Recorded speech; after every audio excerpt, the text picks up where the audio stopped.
11 दिन की मेहनत अब रंग लाने वाली। सुरंग में, टनल में फंसे 41 मजदूर बाहर आने वाले हैं। उत्तरकाशी की सुरंग में रेस्क्यू ऑपरेशन करने वाली पूरी टीम को सैल्यूट है कि उन्होंने दिन रात एक कर दिया और इतने बड़े चैलेंज के बीच वो अपने मिशन में अब कामयाब होने के बिल्कुल करीब है। क्योंकि जहां कोई उम्मीद नहीं दिख रही थी, वहां पर अब यह स्थिति है कि किसी भी वक्त मजदूर बाहर निकल सकते हैं।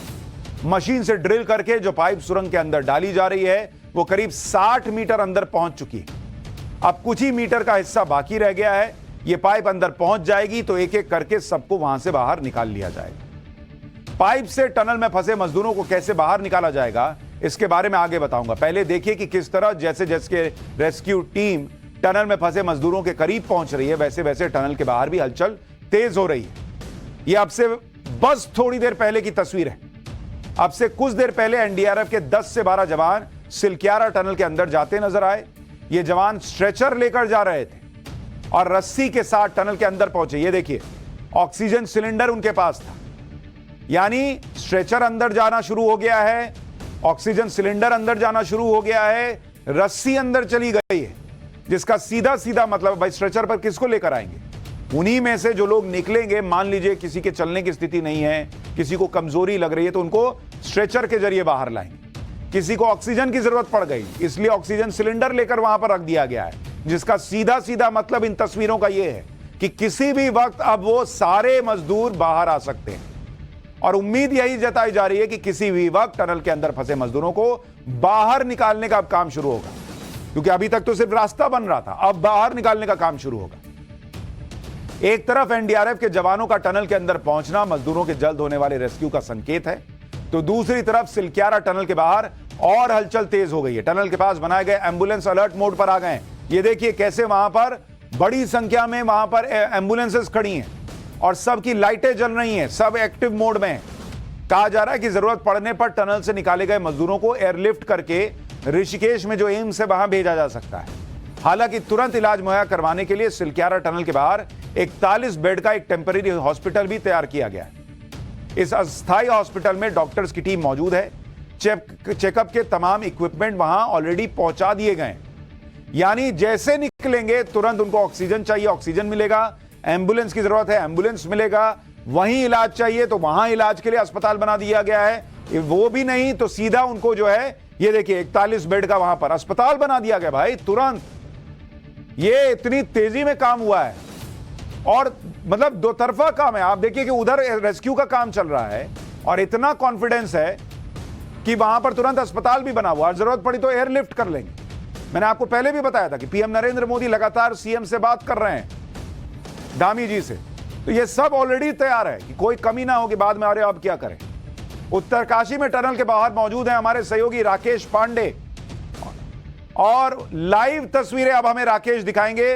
राकेश, और कितना वक्त लग सकता है, क्योंकि जो संकेत मिल रहे हैं स्ट्रेचर अंदर जाना, ऑक्सीजन सिलेंडर अंदर जाना, ऐसा लग रहा है कि किसी भी वक्त अब ये मजदूर बाहर निकाले जा सकते हैं। बिल्कुल सुशांत जी, अब से 2 घंटे पहले जानकारी मिली थी कि 60 मीटर तक ड्रिलिंग हो चुकी है। 2 मीटर का आखिरी का वक्त बचा था और 2 मीटर अब के करीब टीम पहुंच चुकी थी। मैं सबसे पहले आपको तस्वीरें दिखाता हूं, जिन बातों की आपने चर्चा की है वो तस्वीरों के जरिए दिखाता हूं। हरिंदर जरा जूम इन करिए, धीरे धीरे जूम इन करिए। मेरे पीछे ये सिलक्यारा टनल का प्रवेश द्वार, और इसे मैं लगातार उम्मीदों का प्रवेश द्वार इसलिए कह रहा हूं क्योंकि यहीं से 41 जिंदगियां अब से थोड़ी देर बाद निकलती हुई दिखाई देंगी। और जैसे जैसे जूम इन कैमरा होता जाएगा आपको तस्वीरें दिखाई देंगी। पीछे आपको सुशांत जी, आप देखिए और दर्शक भी इसे देख रहे होंगे, जो आपको दीवार जैसी आकृति दिखाई दे रही है, यानी जहां से रास्ता नहीं आगे दिखाई दे रहा है, जूम इन आगे नहीं हो पा रहा है, ये दरअसल वही मलबा है जो आके फंस गया था। इस टनल के एंट्री गेट से 200 मीटर आप अंदर जाएंगे तो मलबा गिरा था और उस मलबे के उस पार जो है 41 हमारे श्रमिक भाई हैं। उसके ठीक आगे जो मशीन आपको दिखाई दे रही होगी, देखिए अगर मशीन का पीछे का हिस्सा है और वहीं से ड्रिल किया जा रहा है। कुछ एनडीआरएफ के जवान आपको दिखाई दे रहे होंगे जिन तस्वीरों की आप चर्चा कर रहे थे। अब से थोड़ी देर पहले ये जवान स्ट्रेचर जिसके नीचे स्केट्स लगे हुए थे वो लेकर अंदर गए, मास्क लेकर अंदर गए, इसके साथ ही रस्सियां लेकर अंदर गए हैं।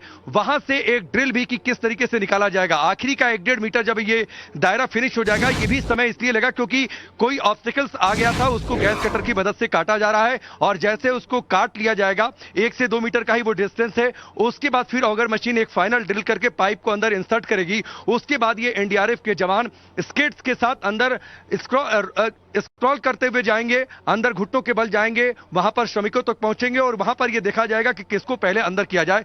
फिर वो स्ट्रेचर जिसके नीचे स्केट्स लगे हुए हैं उन पर उन श्रमिक भाइयों को लिटाया जाएगा और रस्सी के सहारे इधर जो एनडीआरएफ के जवान मौजूद रहेंगे वो उन्हें बाहर पुल कर लेंगे।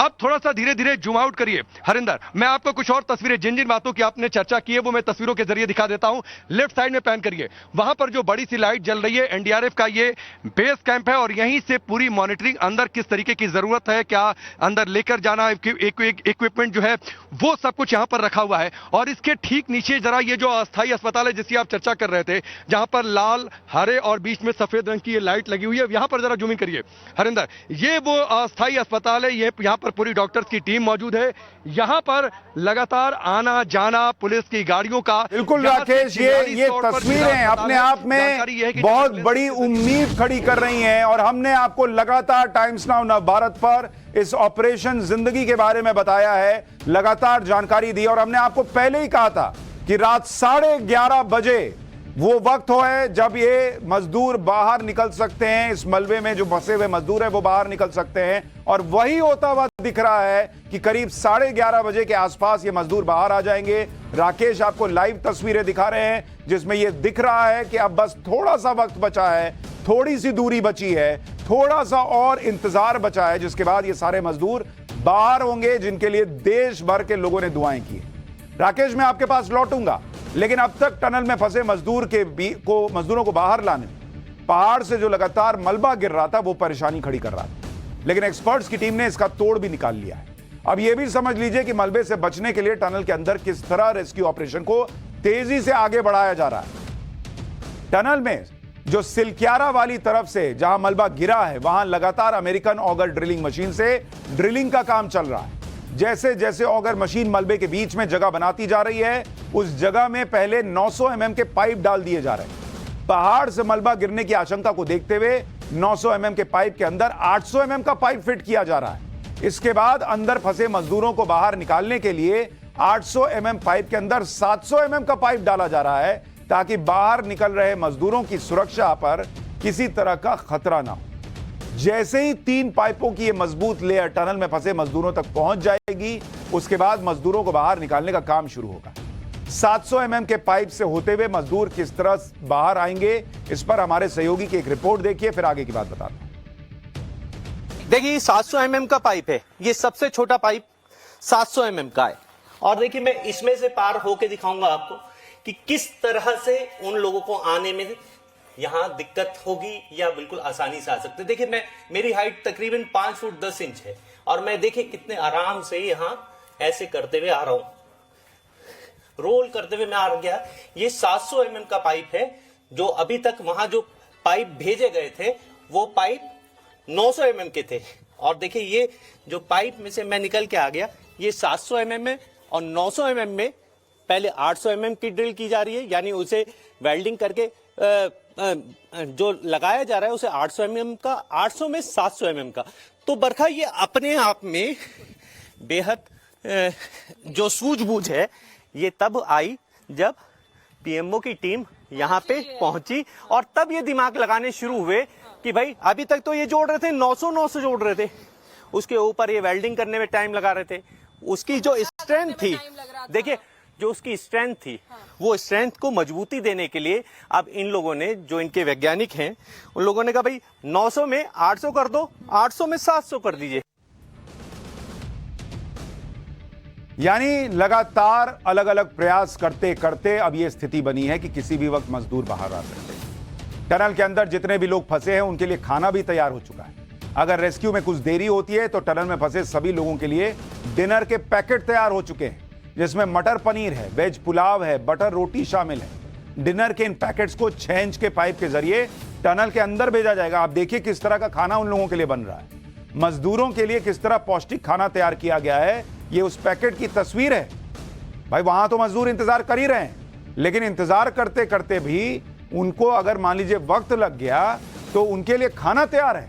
मतलब हर चीज में 4 कदम आगे की चीजें सोचकर चली जा रही हैं कि भाई अच्छा अब क्या करे वाला हिसाब नहीं है, अब क्या करना है ये ऑलरेडी तैयार है। और जैसे हमारे सहयोगी बता रहे थे कि प्रधानमंत्री लगातार जानकारी ले रहे हैं, मुख्यमंत्री के संपर्क में हैं और उसका असर भी रेस्क्यू ऑपरेशन में आई तेजी में नजर आया। हम आपको लगातार इस रेस्क्यू ऑपरेशन के बारे में तस्वीरें दिखाएंगे, बताते रहेंगे, लेकिन फिलहाल पाठशाला